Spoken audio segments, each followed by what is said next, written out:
think November we're good because we know Thanksgiving's coming up and 3 weeks later Christmas coming up. Yes. January, February. Once in a while we'll get a snow day. That's what I was going to say. We haven't had any snow. We don't never get much. Oh, really? We'll get ice if anything. But we're automatic. They set up our schedule where they give us a few extra days off, but any snow days automatic. We call it school. E-learning. Yes. Which it's easy. What's your online software? Are you doing this? We use Google Classroom. You like it? It's the first year I've ever used it.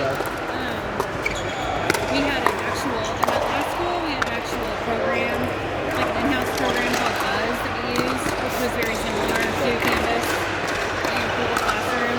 I like it. It makes teaching very easy, maybe too easy. I'm not sure that the kids get as much out of it.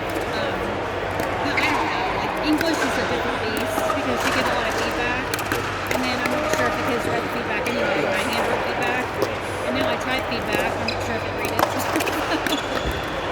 What type? Do you read novels at all in your English class? What are you reading? We do.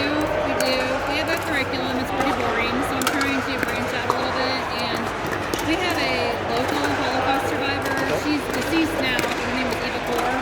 And so we're supposed to read at 10th grade level. We're supposed to read night. Oh, we did that in 8th grade, yeah. Oh, see? It's our basic 10th grade, so they're very low.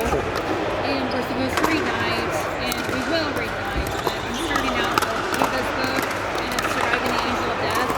She was an identical twin, and we actually have a Holocaust museum in Terre Haute, Indiana, and so we can take a field trip to see that. But she has had a tattoo on her arm.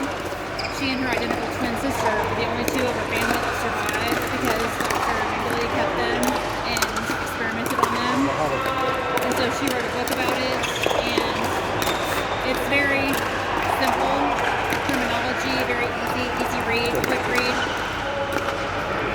And then just the usual. And our kids, they're just not mature enough. I'm like, you realize they're like, this is a really sad book. I'm like, yes, but this is real. This is what it was like. And they're like, we don't like it. I was like, you gotta think, this kid, these people were your age. And this happened to them. Yes. And then, but we used to read Boys Strike Advantage. I like that one. What about Book Thief? You read that one? I have not read that one. The Book Thief it's fiction, Okay. but it's just based off a family that this little girl's trying to figure out what has happened. It's a great book. He'll read it in 10th.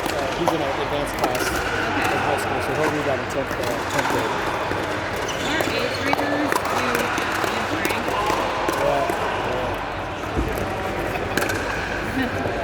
Oh, I just can't.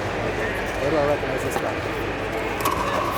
Our 8th graders do Anne Frank, and I don't know, we just don't really like contemporary literature that they do. New and exciting stuff, that piques their interest. We're still back in the Of Mice and Men and Did you read that? Romeo and Juliet. No, but like just different levels. Yeah, he read Romeo and Juliet and mine. They'll get into it. Of Mice and Men, junior year maybe. I don't know if they did. I did that. I liked Mice and Men. Some kids do. Some kids. Depends on how they teach. Great to Wrath. Gatsby. Classic. I didn't read that. Great Gatsby. You guys didn't? I didn't. There's a new version. I read that a couple years ago. That's based off it. It's about a high school football player, and he takes the premise of Gatsby. He's got everything in the world except the girl he loves, and he can't have her because he won't give her the social status. And so when I read this, I was like, this sounds familiar. My buddy's like, it's parallel to Gatsby. And I was like, I don't know. Maybe it sounds like that, yeah. But it was cool for the kids to. That's something that would resonate with kids. More so than just reading about the Great Gatsby, because they don't understand really. I mean, you can give them the background, the time period. Did you watch the movie Gatsby? I didn't love that. Gatsby was a hard read, I think. Yeah. And they're supposed to do, well, we've already done Mockingbird, which is great, but To Kill a Mockingbird. Yeah. Which is a great story, but the movie is so, I mean, I like the movie. I said the movie parallels the book. I mean, you can't get a better movie.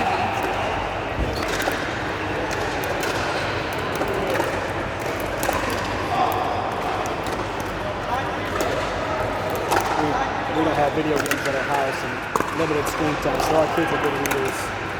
So Hunger Games, they read that stuff, and then he just got the Harry Potter series for Christmas because he likes it. Yeah, we're big fans. And then, have you ever read the Selection series by Pure Cross? Love it. My students make fun of me for reading it. It's about these girls in their dresses. Like, this is awesome. I think that you're lucky that you have time to read for fun. There's days, so on vacation, this is what I read. But I like John Grisham and James Patterson. Yeah.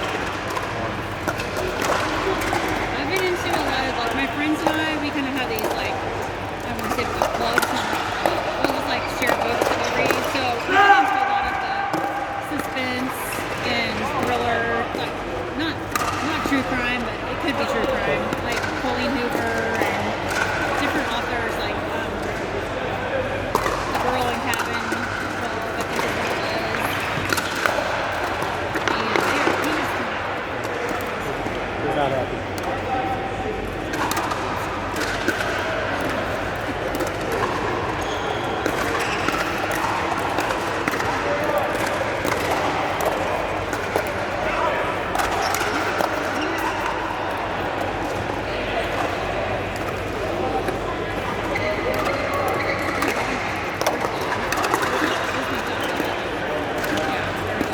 It's over.